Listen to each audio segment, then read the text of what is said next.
Sometimes you wonder, as a film photographer, artist, or anything like that, how can you make your lives pretty easy? Like, how can you make something more simple for us to create as an artist and things like that? And so as I started getting back into film photography, the one thing I wanted to find is something that it was easy for me to learn and something for me to get in quickly as soon as possible. Just like the last video I did before about the Olympus C-AF and how that got me back into film photography, the bug got me started, and I started looking for more, more cameras to look for and more things to, see what I can get my hands on, etc., etc. And so the camera that I recently purchased,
I don't know what I'm doing, but I'm trying to pretend I'm shooting at people. But anyway, so the camera that I recently purchased is this Ricoh YF Super 20. I said Ricoh YF Super 20. YF-20 Super. I'm pretty bad at pronunciation here today. And I heard a lot of things about Ricoh cameras. Everyone always gravitates to the G1, GR1, GR1. Just like too many like variations of like the same camera. And everyone's always talking about high regards they are in terms of the lens and the image it captures. And of course, it's too expensive, and I feel like it's overhyped. And so I decided that I wanted to buy this cheapo YF-20 Super Ricoh camera. My expectations for this camera were quite low. I thought to myself, I don't think this is going to be good. But later on, as I showed the images, I was very surprised. And I learned a lot about using a simple, what you could consider a simple family camera. So yes, it's pretty simple actually. You have get the lens cap here, but it also triggers this flash, turns on and off the flash. You have your shutter button here. If I'm saying that correctly, hope that term is right, where you shoot the film and whatnot. I have film here already, so I don't want to be like wasting my film for this video. And then you have your film counter here, which tells you how much film you have in the camera. And then of course you have your viewfinder, which is it's very tiny if you look at it, but actually it's okay. It's not the best. I think you'd be straining a lot trying to get a good composition. And this is a 4.5 lens, 35mm. You have your to infinity button here, which goes to like if you want to shoot very far, or like you have a very tall building that you want to shoot the very top of, you can shoot that. And then you have your ISO button here and things like that. So yes, I mean, it's pretty simple. It's not like the most elaborate camera on the planet. It's not like an SLR, which you have your aperture dial and you have all these other buttons and whatnot. It's just a simple point and shoot. Now you're probably thinking as a photographer, oh, it's just a simple point and shoot. Like, I mean, it's just wasting my time. But actually, the real kicker out of this is learning about composition.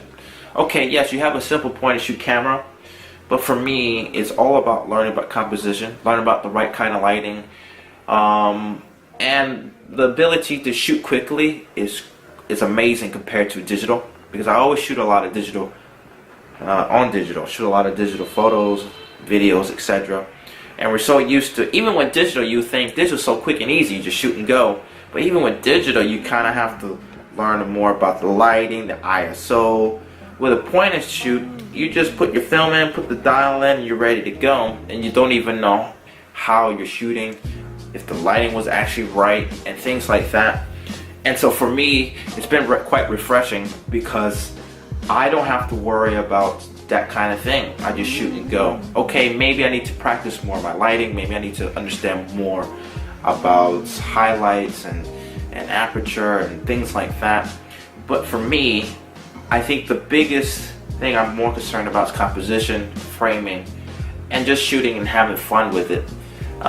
Probably as I get more in depth with film, I need to be more aware of how to get more technical, more about lighting, more how to shoot properly, how to get better colors, what proper film I need to use, specific environments. And so buying this camera, it's not a G1, not a GR1, it's not an RG1, whatever all the other names, not a Tashika T5 or T1000, I don't know. They got a whole bunch of names. But this camera really surprised the heck out of me. But then again, I think maybe this was the period when Ricoh was kind of like on the top of the top. They were really like the best now. Ricoh was kind of like below everybody else at this point. But when they started doing film point and shoot cameras, that's when Ricoh was really like getting famous and notoriety for their cameras. So maybe this camera was perhaps like the beginning of it, or during that time period where they were making the G1. I don't know, but I know for a fact that this camera was only made for the Asian market. They have like the LX20, if I'm saying that correctly, and the other film cameras. So yes. Now, of course, you probably wonder, why am I buying film cameras? Why am I buying all these cameras? Well, because I really enjoy shooting film, and I've always enjoyed shooting photos in general. And also, since I'm always painting and drawing a lot, it's a good break from that. And actually, sometimes I prefer taking photos rather than painting, which I'll probably get back into it later on in the channel.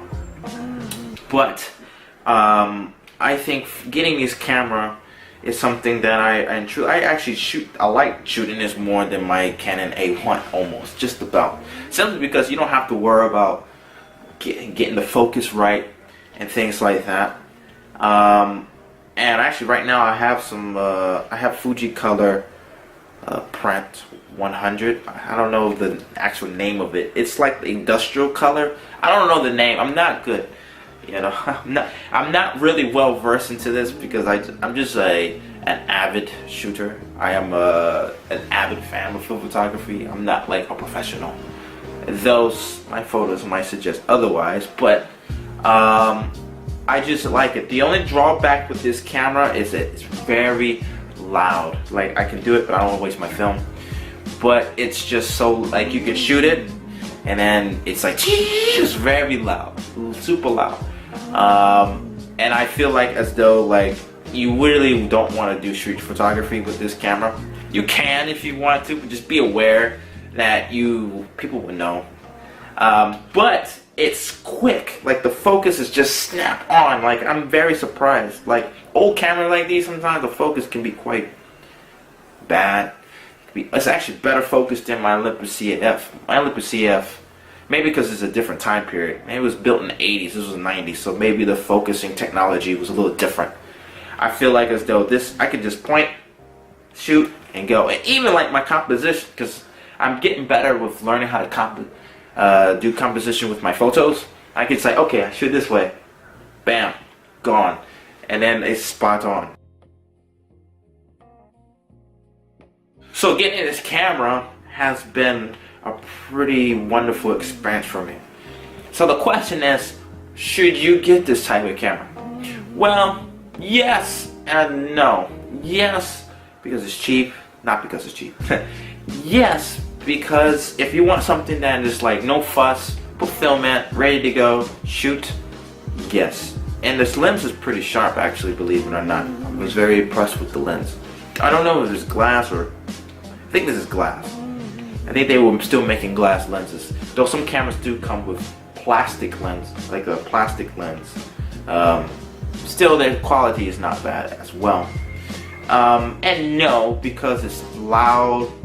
I don't know, maybe sometimes sometimes the motor doesn't work well. I'm lucky I got this one that works very well. And it might not just, it doesn't really fit in your pocket. It actually can fit in your pocket, but it's quite bulky, you know. But I still think that this is a great alternative to the Ricoh G1. I think maybe at this point, maybe they were stepping up to the G1. Maybe this was a precursor to it. They were just testing it with other cameras that kind of look the same. But it's really good. Another drawback is also the viewfinder is too small. So like if you're looking at it, it's like the view is so hard. But for me as a photographer, as an artist, limitations are the best recipe for great art. You know, most people think that, oh, I got a small viewfinder, oh, I got this, it's so limiting. But at the end of the day, whatever is limited, try to make the best of what you got. And I really enjoy shooting with this camera. Compared to the Olympus C-AF, this is more enjoyable. The other one I have to shoot, and cut the lever back, and sometimes the film gets stuck. And then sometimes I shoot, it doesn't shoot. And maybe because it's 80s, this is the 90s. By the 90s, technology has improved, of course, with film and film photography and things like that. And so with that note, I'm going to show you some images that I did with this camera. Please follow me on Instagram, and I'll catch you guys on the next one. So thank you for watching this video.